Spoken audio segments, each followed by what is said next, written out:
کعب بن مالک کا نام سنا ہے؟ میں بتاتا ہوں کعب بن مالک کے بارے میں، ان کو سزا کس بات کی دی گئی تھی۔ کعب بن مالک صحابی رسول تھے، بدری صحابی تھے۔ تو کعب بن مالک کو جب سزا سنائی گئی، نبی کریم صلی اللہ علیہ وآلہ وسلم نے کہا کہ آج کے بعد ان کا سوشل بائیکاٹ ہے، جب تک اللہ کی طرف سے ان کی توبہ قبول نہیں ہوتی۔ مدینہ شریف کا کوئی بشر ان سے بات نہیں کرے گا، حتیٰ کہ ان کی بیوی سے بھی کہہ دیا کہ میکے چلی جائے۔ وہ جاتے مدینہ شریف میں جاتے، حرم میں جاتے، نماز ادا کرتے، بعد جماعت سب لوگوں کو دیکھتے، کوئی ان سے بات نہ کرتا۔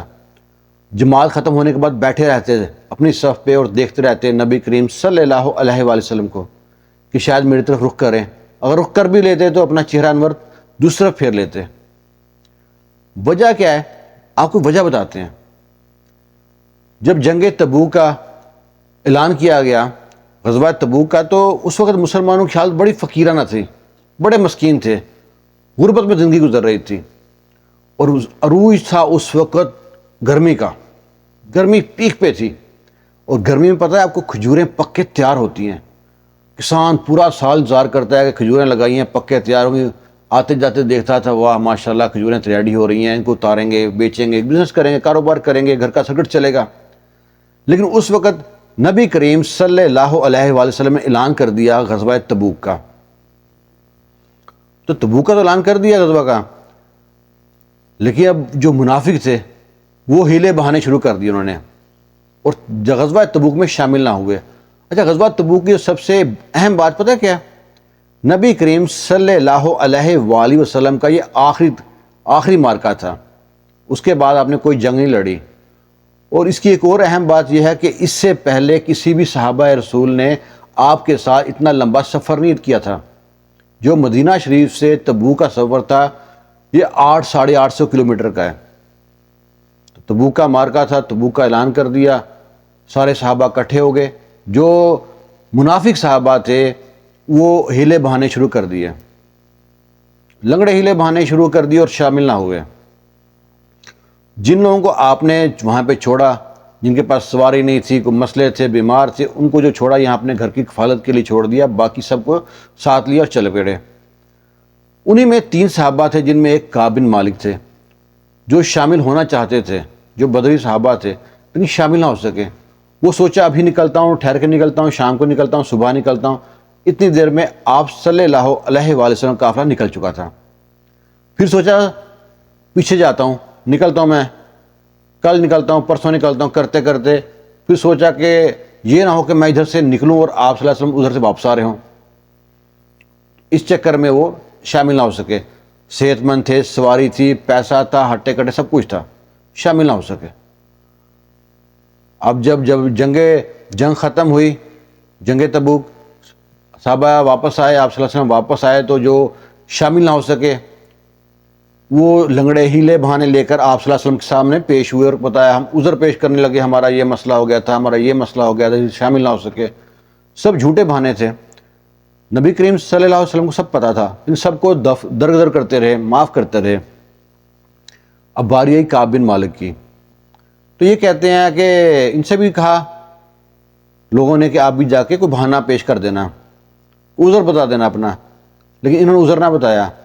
جا کہتے ہیں نبی کریم صلی اللہ علیہ وسلم سامنے پیش ہوئے، کہتے ہیں کہ میرے پاس کوئی حیلہ بہانہ، کوئی عذر نہیں ہے، میں صحت مند تھا، ہٹا کٹا تھا، سواری تھی، میرے پاس سب کچھ تھا، میں نکلنا بھی چاہتا تھا، بس میں ابھی نکلتا ہوں، صبح نکلتا ہوں، شام نکلتا ہوں، کرتے کرتے میں نکل نہ سکا۔ اب جو میری سزا ہے میں آپ کے سامنے ہوں۔ نبی کریم علیہ وسلم نے آقا دو جہاں حضرت محمد صلی اللہ علیہ وسلم کے چہرے پہ مسکراہٹ آئی اور کہا دیکھو یہ ہوتے ہیں سچے لوگ، سچے لوگوں کے ساتھ شامل ہو جاؤ۔ پھر آپ نے کہا کہ نا جب تک یہ معاملہ اب آپ کا اللہ کے ساتھ ہے، جب تک اللہ کی طرف سے آپ کی توبہ قبول نہیں ہوتی، آپ کا سوشل بائیکاٹ ہے، کوئی بندہ آپ سے بات نہیں کرے گا، حتیٰ کہ آپ کی بیوی کو پیغام پہنچا دیا وہ میکے چلی جائے۔ ان کے چچا، ان کے دوست عزیز جو ان کے بڑے قریبی تھے، سب نے بائیکاٹ کر دیا۔ ہم سے کوئی 1 دن 2 دن 3 دن بات نہ کرے، ہم سوچتے ہیں پتہ نہیں میں نے اس کے اوپر یہ نیکی کی تھی، اس کو احسان جتاتے ہیں اور دورہ شکوہ کرتے ہیں اللہ سے، ہم نے آپ کی خاطر یہ کیا، ہم نے یہ کیا، ہم نمازیں پڑھتے ہیں، ہم یہ کرتے ہیں وہ کرتے ہیں، لیکن جو ہے شکوہ کرتے ہیں اللہ سے۔ اللہ تعالیٰ امتحان لیتا ہے اپنے بندوں کا۔ آج جیسے پاکستان میں ایک جماعت کی حالت ایسی ہے، اس کا بھی امتحان چل رہا ہے، بڑے پریشان، بازار میں جاتے، لوگوں کے پاس کھڑے ہوتے، لیکن ان سے کوئی بات نہ کرتا۔ ایسے کرتے ہوئے ان کے 50 دن ہو گئے، اور اس دوران جو روم کا بادشاہ تھا نا، اس نے دیکھا تو اس نے نا اپنا ایک قاصد بھیجا کہ خط بھیج دیا کہ بھائی آپ کو تو مسلمانوں نے سب بڑا برا سلوک کیا، مسلمانوں نے آپ کے ساتھ، آپ سے بائیکاٹ کر دیا، غلطی کیا تھی، اب شامل نہیں ہوئے، اتنی وجہ پہ بائیکاٹ کر دیا، آپ کے لیے ہمارے دروازے کھلے ہیں، آپ ہمارے پاس آ جاؤ۔ اب تو اور مشکل وقت تھا، امتحان اور سخت ہو گیا، ادھر سے بھی شیطان وسوسے کر رہا ہے، ذہن سے بھی شیطان وسوسے کر رہا ہے، کروں تو کیا کروں۔ 50 دن بعد جب سورہ توبہ میں آخری آیات میں ان کے لیے توبہ قبول کی گئی اللہ کی طرف سے، جب توبہ قبول کی گئی تو پورے مدینے میں جشن کا شمع تھا۔ جب پتہ لگا آپ صلی اللہ علیہ وسلم نے کسی کو بتایا تو وہاں سے صحابہ میں دوڑ لگی کہ پہلے ہم جا کے بتائیں گے کعب بن مالک کو کہ آپ کی توبہ قبول ہو گئی ہے۔ راوی بتاتے ہیں کہ حضرت عمر اور حضرت ابوبکر کو جو پتہ لگا تو انہوں نے دوڑ کے کہا کہ ہم کعب بن مالک پہاڑی پہ کھڑے تھے کہ ان سے کہا جائے کہ توبہ قبول ہو گئی ہے۔ حضرت عمر آگے نکل گئے، حضرت ابوبکر بھی پیچھے تھے، تو اونچی آواز میں وہیں سے کہہ دیا کعب بن مالک آپ کی توبہ قبول ہو گئی ہے۔ اور بہت سے صحابہ ان کو پیغام لے کے پہنچے، وہ خوشی کی حالت میں، مسرت کی حالت میں جب نبی کریم صلی اللہ علیہ وآلہ وسلم کے پاس پہنچے ہیں تو آپ صلی اللہ علیہ وسلم کا چہرہ انور نا چودھویں کی چاند کی طرف چمک رہا تھا، اور آپ سے مصافحہ کی اور آپ کو کہا کہ اللہ نے آپ کی توبہ قبول کر لی، مبارک ہو آپ کو، آپ سچوں میں شامل ہو گئے ہیں۔ تو کعب بن مالک کہتے ہیں کہ میں اس دن عہد کر لیا کہ زندگی میں جب تک جتنی زندگی باقی ہے، مذاق میں بھی ویسے بھی کبھی جھوٹ کا سہارا نہیں لوں گا، جب تک جو لفظ بولوں گا سچ ہی بولوں گا۔ سچ کی بڑی طاقت ہے۔ آخر اللہ تعالیٰ نے قرآن پاک میں سورہ توبہ ان کے لیے ایک آیت نازل کر دی، اور ہم لوگ سچ کہتے ہیں کہ نا جس جھوٹ سے کسی کا فائدہ ہے وہ جھوٹ نہیں ہوتا، مصلحت کے طور پہ جھوٹ بول سکتے ہیں، کسی بھی حالت میں ہو جھوٹ صرف جھوٹ ہوتا ہے، اور سچ کیسا بھی ہو ہر حال میں سچ ہوتا ہے۔ یہ تھے کعب بن مالک، جلیل القدر صحابہ، بدری صحابہ، جن کے لیے سورہ توبہ میں آیت نازل ہوئی۔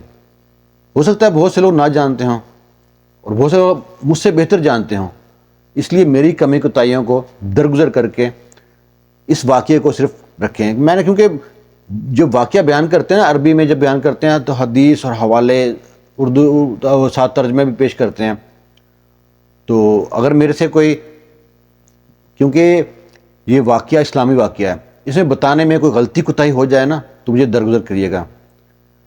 دعا میں یاد رکھنا۔ اللہ حافظ۔